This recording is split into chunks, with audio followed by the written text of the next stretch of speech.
네, 안녕하세요. 방금 소개받은 이제 한국투자증권의 김정수 팀장입니다.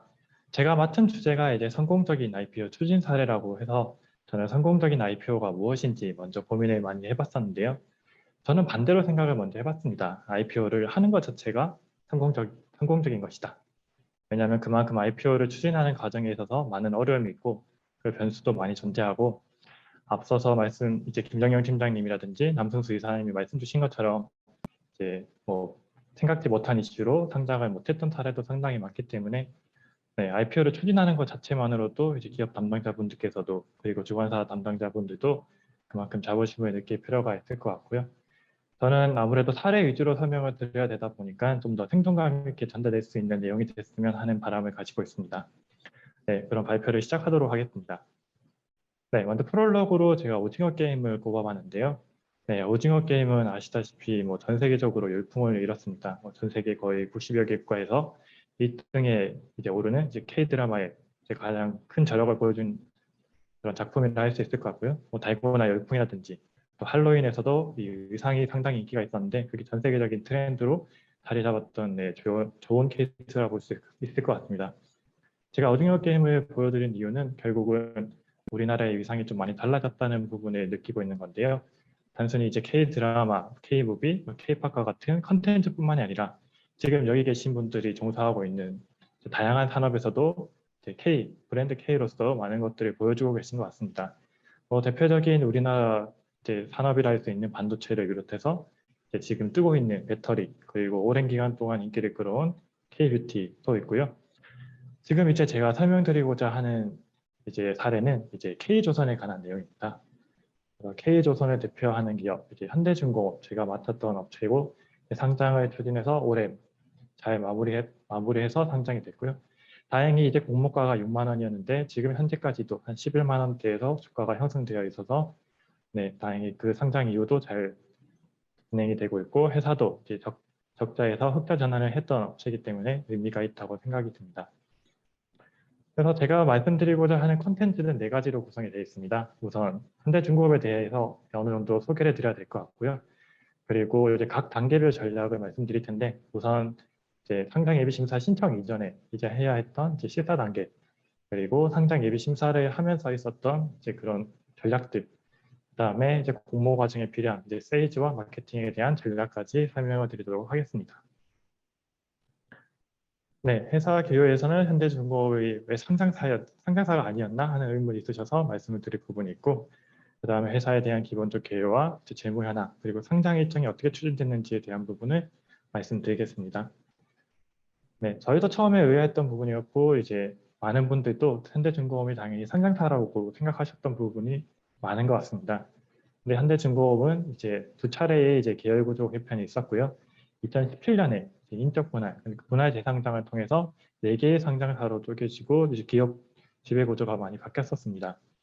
그리고 이제 현대중공업이 이제 2019년 이제 한국조선해양이라는 이름으로 사명을 변경을 했고, 그리고 대우조선해양을 인수하는 과정에서 현대중공업을 물적 분할을 하게 됐습니다. 그 물적 분할 과정에서 결국은 현대중공업이 비상장사로 남아 있었고 이제 한국조선해양의 100% 자회사로 존재했습니다. 네, 현대중공업은 뭐 두말할 것 없이 잘 아시는 이제 K조선의 대표 기업이라 할 수 있습니다. 1972년 설립이 됐었고 이제 고 정주영 회장님이 직접 그 당시에 많은 일화를 남겼었는데요. 이 조선소를 건설하면서 또 이제 선박까지 같이 제출을 했던 그런 일화를 남겼던 상황이 있는데 그때부터 시작해서 지금 이제 내년이면 22년이 되는데 이제 50년에 이르게 됐습니다. 그래서 이 새로운 이제껏 유지해왔던 50년 그리고 또 새롭게 준비하는 50년을 기약하기 위해서 이제 상장이라는 것을 이제 올해 추진을 하게 됐었고 그리고 회사에서도 가장 주안점을 두고 이 상장에 많은 역량을 쏟아부었다고 할 수 있습니다. 임직원 수 보시면 이제 12,639명인데요. 이제 아무래도 제조업의 본산인 만큼 많은 인력이 필요하기도 하고 그리고 많은 기술력과 기술 인력 그리고 생산 인력들을 갖추고 있었습니다. 네, 소재지는 울산이었는데 저희도 울산을 이제 상장 과정에서 수없이 많이 왔다 갔다 했던 것 같습니다. 네, 오른쪽에서는 이제 사업 부문에 대한 부분인데요. 현재는 회사가 이제 조선해양 사업 부문 하나로 가지고 있고 그리고 엔진 기계 사업 부문 이렇게 두 가지 사업부로 되어 있습니다. 네, 조선 사업 부분은 아시다시피 이제 배를 만드는 그런 사업 부분이라 할 수 있고요. 여기는 이제 특수선까지 포함되어 있습니다. 군함이라고 할 수 있죠. 그리고 과거에 이제 많이 했었던 해양 플랜트 사업 부분을 가지고 있었고, 그리고 엔진 기계 사업 부분은 이제 다른 조선사와 다르게 이제 핵심 부분으로 이제 회사가 직접 엔진을 만들고 이제 그에 대한 매출을 이제 타사에도 했던 그런 부분이라 할 수 있을 것 같습니다. 네, 재무회납을 보시겠는데요. 아무래도 조선업에 대해서는 일단 불황이 한동안 이어졌었고, 대내에 환경 변화가 많이 있었고, 또한 2020년에는 코로나 사태로 인해서 이제 업황이 좋지 않았습니다. 그래서 영업이익이 시현한 적이 있었지만 결국 세전이익 그리고 순이익 차원에서는 계속 적자를 유지하는 상황이었습니다. 그래서 앞서서 이제 이익이 시현한 기업과 이제 이익을 미시현한 기업에 대해서 다른 요건이 적용된다고 했는데 현대중공업의 경우에도 이제 기준 시가총액을 통해서 상장을 추진했던 회사라 볼 수 있습니다. 그리고 오른쪽 재무 상태표를 보시면 이제 조선업의 경우에는 이제 자본 총계를 기반으로 해서 가치를 산정하게 되는데요.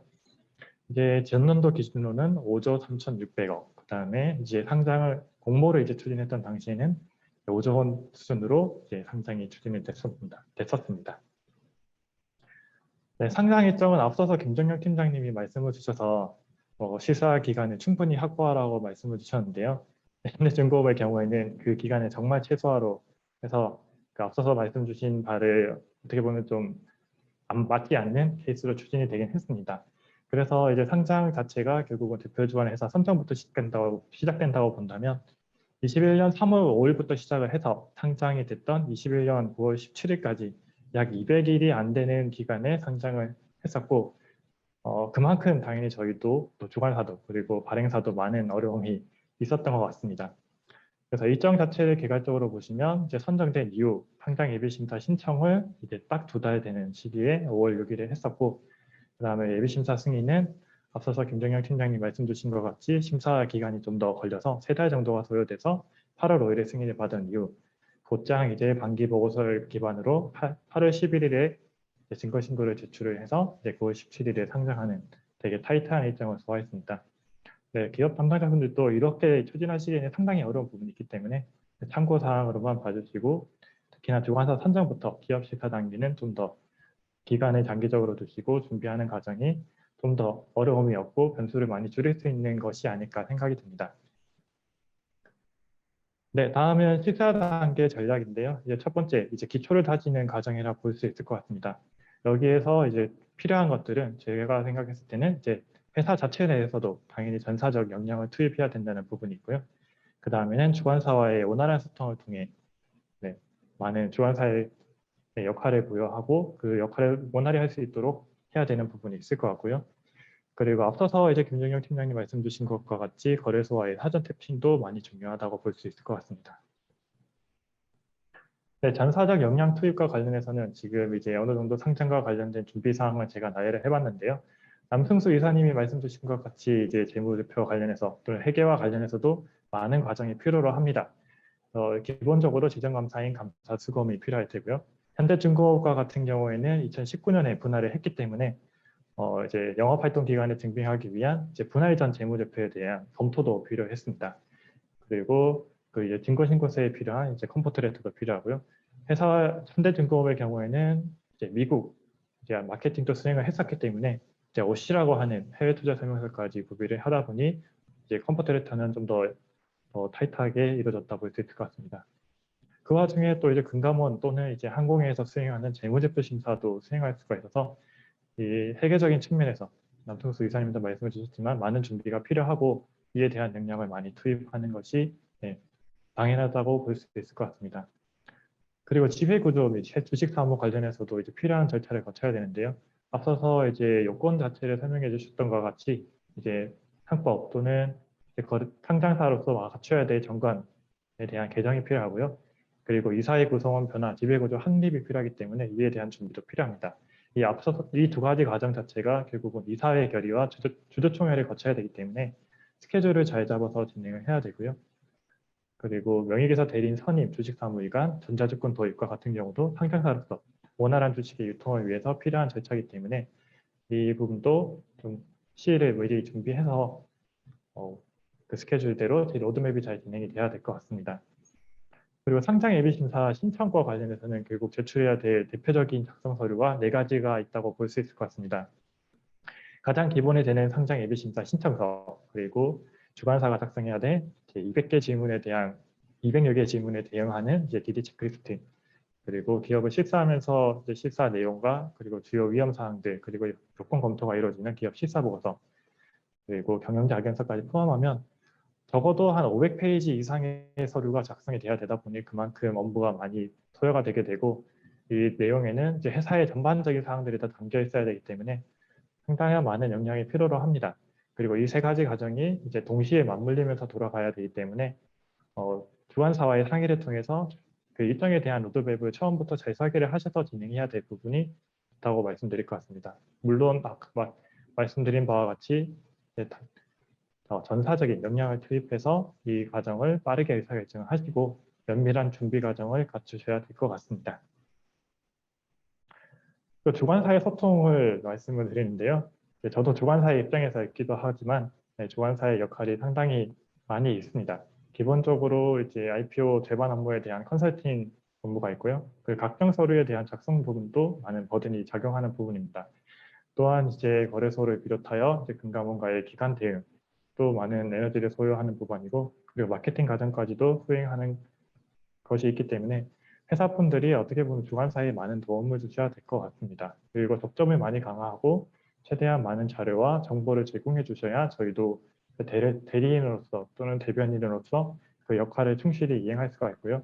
혹시나 주관사와 소통이 미흡함으로 인해서 발생할 수 있는 이슈들에 대한 대응도 어려울 수가 있기 때문에 그 유기적인 협업이 가장 중요하다고 생각이 듭니다. 짧은 기간이든 긴 기간이든 주관사와 많은 협업을 이루어 가야 되고, 그만큼 많은 도움이 또 그렇게 돼야 많은 도움을 제공해 드릴 수도 있을 거라고 생각이 듭니다. 그리고 거래소와 사전 태핑 내용인데요. 앞서서 김영현 팀장이 말씀드린 것처럼 거래소 사전 태핑도 많이 필요합니다. 기본적으로 세 가지로 나눠봤는데요. 명확한 기준에 대한 설정, 그리고 심사 이슈에 대한 주요 협의, 그리고 회사 현황에 대한 필요한 안내들, 이 세 가지가 어느 정도 협의가 있어야 나중에 심사 과정에서 발생할 수 있는 불미스러운 상황도 막을 수가 있고, 그리고 좀 더 준비하는 과정도 원활히 될 수 있을 것 같습니다.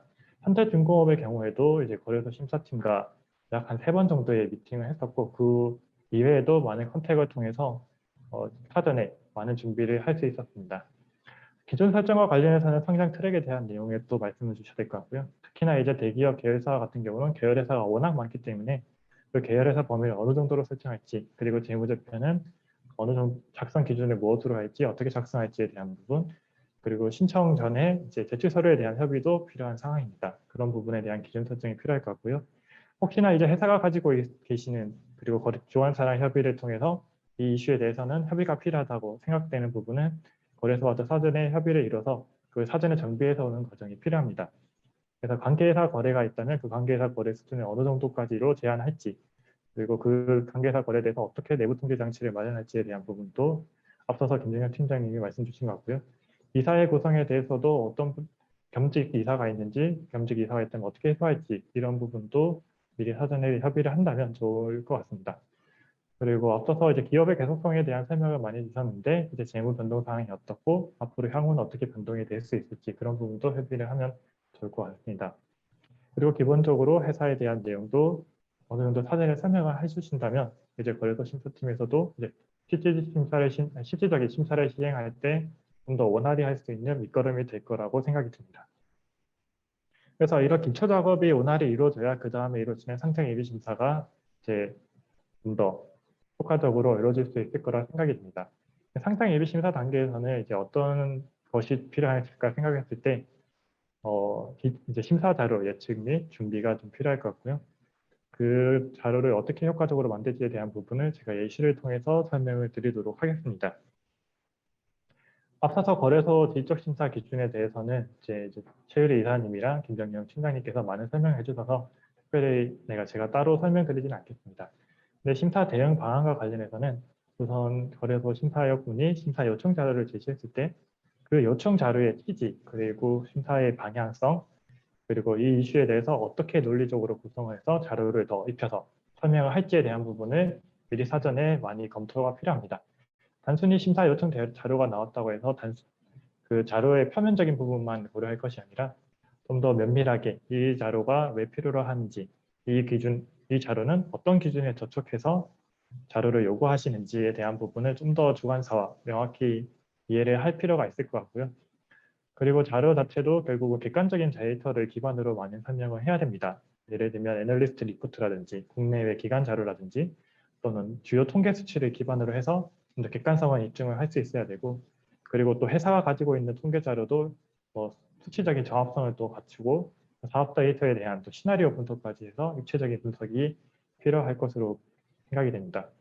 그리고 자료 자체를 단순히 나열하는 것이 아니라 간단 명료한 설명이 필요하고, 무엇보다는 좀 더 직관적으로 이해할 수 있는 것이 더 중요하다고 생각합니다.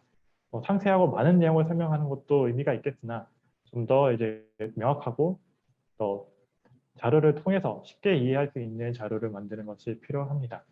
그런 대응 전략을 좀 더 효과적으로 했을 때 당연히 기대되는 효과는 뭐 불필요한 업무 축소라든지 실무자 부담도 당연히 감소가 할 수 있을 것 같고요. 그리고 거래소에서 이제 오해를 할 수 있다는 부분을 이제 불식시킬 수도 있고, 또한 회사에 대한 좀 더 명확한 이해도를 제고할 수 있을 것으로 보고 있습니다.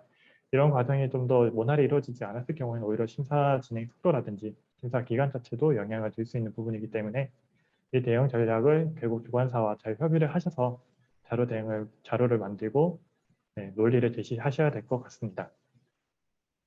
네, 하나의 사례를 들어서 제가 설명을 드리고 싶은데요.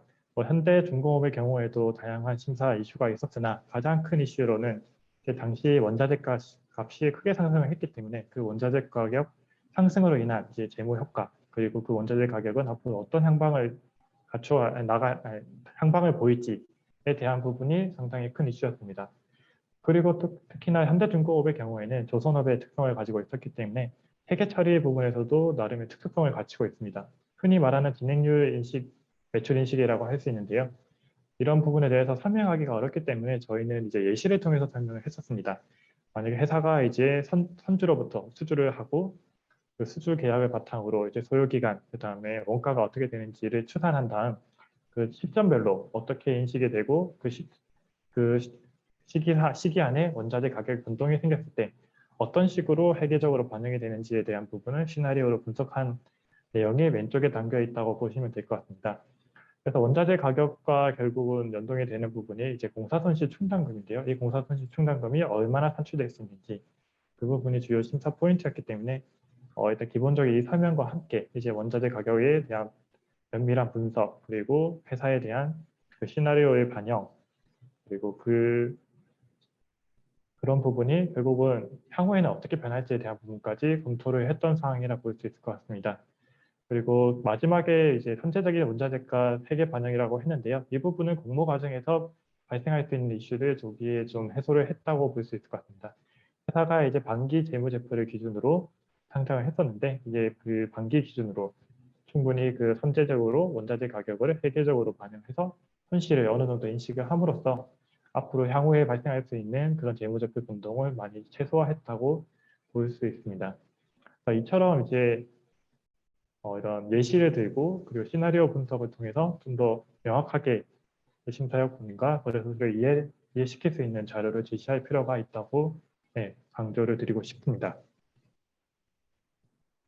네, 다음은 마지막으로 이제 공모 과정, 결국 세일즈와 마케팅 전략에 대한 부분인데요. 일단 두 가지 부분을 설명을 드리고 싶습니다. 일단 증권신고서가 가장 기본이 되는 공모의 시작이기 때문에 증권신고서를 미리 사전에 잘 작성하셔야 된다는 부분인 것이고요.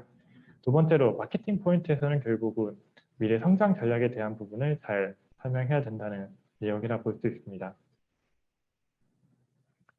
네, 증권신고서에는 많은 내용이 담겨 있습니다. 근데 가장 세 가지로 나눠본다면 공모에 관련된 사항, 그 다음에 투자 위험에 대한 관련 정보 제공, 그 다음에 이제 또 어떻게 보면 공모에서 가장 중요하다 볼 수 있는 밸류에이션에 대한 내용입니다. 우선 이 서류 자체가 또 많은 작업이 들어가기 때문에 저는 한두 달 전에는 미리 심사 중이라도 준비가 필요하다고 생각이 들고요. 특히 투자 위험과 관련된 부분, 그리고 밸류에이션에 대한 부분은 금감원에서도 정정을 많이 요구하는 사항이고, 특히나 이 부분이 미진하다고 판단했을 경우에는 기간 정정이라는 부분이 있기 때문에 그랬을 경우에는 당연히 공모 일정에 많은 영향을 주게 됩니다. 그런 이제 변수를 좀 보완하기 위해서는 결국은 증거신고서 작성에 대해서 많은 역량을 투입하는 것이 필요하다고 생각이 들고요. 그중에서는 투자 위험에 대한 많은 내용을 적시를 해야 될 것 같습니다. 회사가 가지고 있는 고유의 위험뿐만이 아니라 이제 산업에 대한 위험, 그리고 그 외에 발생할 수 있는 기타 위험에 대해서 최대한 많은 부분을 작성해야 되고, 그 내용 자체도 결국은 객관적인 데이터를 통해서 많이 입증을 해야 됩니다. 그 부분이 미진하다고 판단했을 경우에는 이제 투자자에게 오해를 불러일으킬 수도 있고, 증권신고서에 담겨있지 않은 내용으로 회사가 많은 겪을 수 있는 변화가 생길 수 있기 때문에 그 부분을 미리 사전에 많은 정보를 제공할 필요가 있습니다. 그리고 합리적 밸류에이션에 대해서는 이제 거래소에서도 시가총액의 합리성에 대해서 검토를 하기 때문에 그 전에도 미리 검토가 이루어지겠지만, 앞서 이제 김정영 팀장님이 말씀 주신 것과 같이 비교 기업의 선정이라든지 비교 지표의 선정, 이런 부분에 대한 명확한 설명이 필요하고, 또는 타사에 대한 예시, 그리고 이 근거에 대한 객관적 증빙 등을 충분히 작성하셔야 이제 투자자가 참고를 했을 때 이 밸류에이션에 대한 오해가 불식될 수가 있을 것이라 생각이 듭니다. 그리고 검증된 데이터를 사용해야 된다는 건데요. 이제 금감원에서도 많은 검토를 하는 부분이 이제 사용된 이제 그래프 또는 손캐치가 이제 최근 데이터를 사용했느냐에 대한 부분입니다. 그래서 이런 자료가 부족할 시에는 이제 시장 자료에 대한 구매도 필요하실 수가 있을 것 같고요. 그리고 혹시나 예측 수치나 전망에 대해서는 좀 더 보수적으로 접근할 필요가 있습니다. 그래서 증권신고서 작성에 이제 만전을 기하셔서 발생할 수 있는 변수를 줄이셔야 되고, 공모일정이 변동이 되게 되면 그만큼 또 상장 일정이 늘어지는 것뿐만이 아니라 그 안에 많은 과정들이 다시 수행돼야 될 수 있기 때문에 그 부분을 특히나 유의하셔야 될 것 같습니다. 다음에 미래성장 전략에 대한 부분인데요. 결국은 투자자가 이제 공모에 참여하기 위해서는 이제 회사가 앞으로 가지고 있는 비전이 어떠한지, 그리고 그 상장을 통해서 그 비전을 어떻게 이끌어 나갈지에 대한 부분이 중심이라고 생각이 듭니다. 이제 제가 예시를 들었는데요. 현대중공업의 경우에는 좀 더 환경 친화적인 변화를 통해서 이제 그린십에 대한 사업 부문에 투자를 하는 게 있었고, 그리고 단순히 조선에 머무를 것이 아니라 이제 수소 인프라 구축을 위한 이제 신시장 진출에 대한 부분도 제시를 했었습니다. 그리고 스마트 선박, 자율운항 선박 등 디지털 선박 분야에도 투자하기로 했었고, 그리고 스마트 야드, 생산성 제고를 위한 이제 생산성 제고와 원가 경쟁력 향상을 위한 그런 사업 전략도 제시를 했었습니다.